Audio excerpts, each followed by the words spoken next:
सैया के छटकल राते सखी रे चुदल साया ना तो भौजी तू का चाहता हूँ के भावा सब मलिया तोहरे मुहवा में गिरा दे के रात भर मुहवा में चटक चटक चाटत रहा।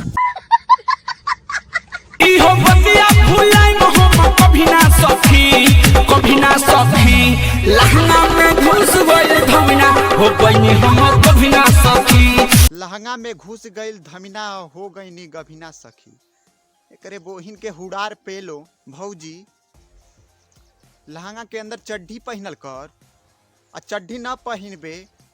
अबे जल्दी बोल, कल सुबह पनवेल निकलना है। तोर जोगाड़ का बिल देखी धमिना तो छोड़ी घुसी न जाई। देखा आपने लापरवाही का नतीजा है।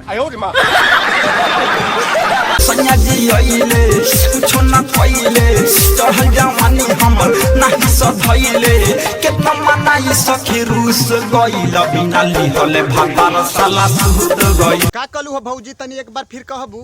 बिना लिहले भातार साला सुध गइल। बिना लेहले भतार साला सूत गई।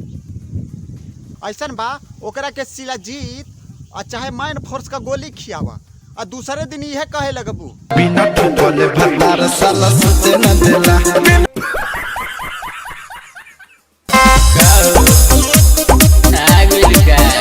का ये बुलेट भैया तोहरे अखिया में लंड पेलल बा का कि नहीं खेलौ का साला उतना मस्त सामान साला दूरों से लौकी जाए।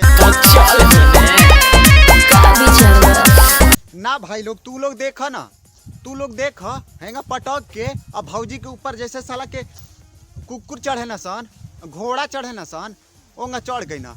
आई भौजी पूछत या माने चढ़ले पे के भौजी के पता नहीं खिलगत कि हमरे ऊपर काहे खातिर चढ़ल बा। अरे कहना क्या चाहते हो? हे भौजी जेंगा बुलेट भैया तोहके पटकता है ना हमके लागत है कि आज तोहर गणिये मार के छोड़ी है।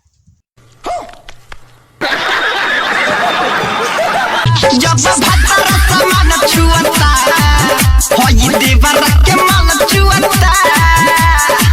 जब भतारा सामान छुअता तो हमरे देवरा के माल चुअता।